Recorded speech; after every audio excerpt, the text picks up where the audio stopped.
அனைவருக்கும் வணக்கம். என் பெயர் எஸ் ஆக்னஸ் நான்சி. புனித ஜேம்ஸ் கல்விக்கூடம். மாண்டு மறுபிறவி எடுத்தாலும் மீண்டும் தமிழ் மகளாக பிறக்க வேண்டும்.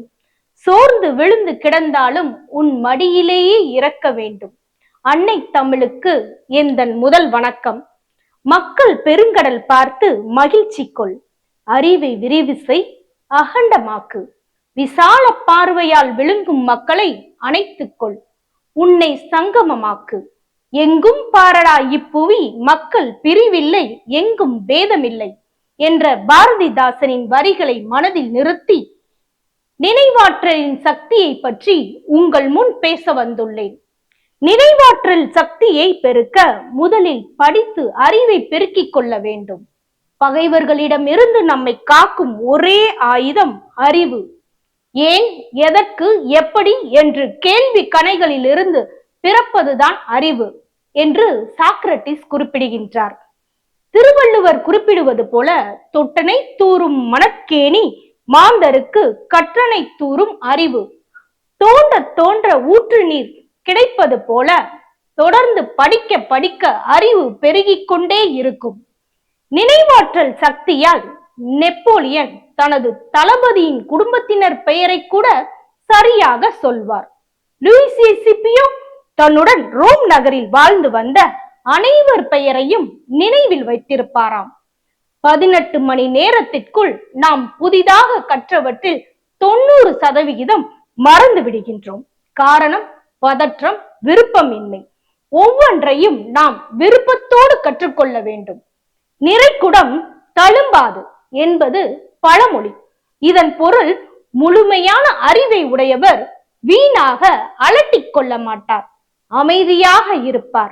மாணவ செல்வங்களே, நிறைக்குடம் போல் இருக்க வேண்டும். நமது உள்ளத்தையும் உடலையும் புத்துணர்வுடன் வைத்துக் கொள்ள வேண்டும். நினைவாற்றல் சக்தியை எவ்வாறு பெருக்க வேண்டும்? படிக்கும் பாடங்களை நடக்கும் வாழ்க்கையோடு பொருத்தி படித்தல்.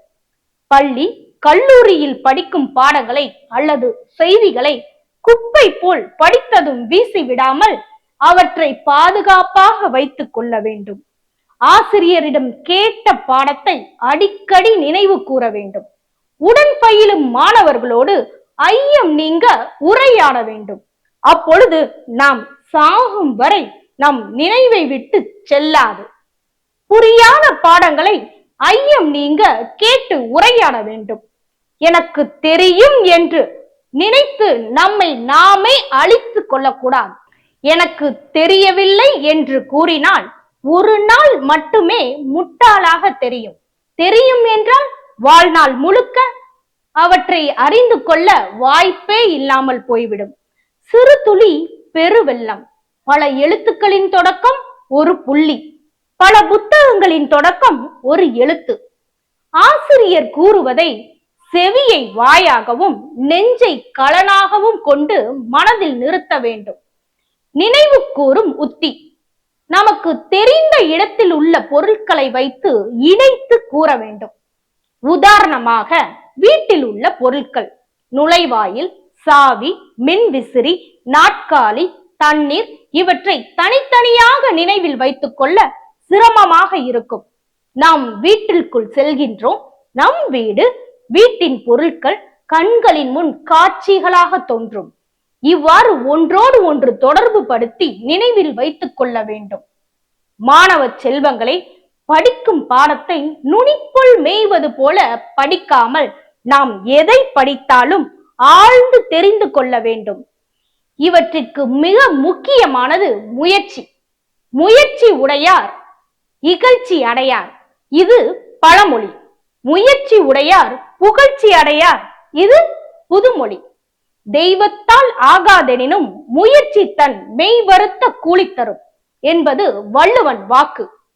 தெய்வத்தின் அருளாலே கைகூடாது போனாலும் ஒருவனுடைய முயற்சியானது தன் உடல் வருத்தத்தின் கூலியை தப்பாமல் தந்துவிடும்.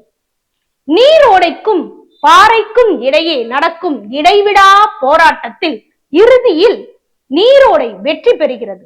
தனது பலத்தினால் அல்ல, தொடர் முயற்சியினால். மாணவ செல்வங்களே, நினைவாற்றல் சக்தியை கொண்டு முயற்சி செய்யுங்கள். எதுவும் முடியும். மறுபடியும் வேறு தலைப்புகளோடு உங்களை சந்திக்கின்றேன். நன்றி, வணக்கம்.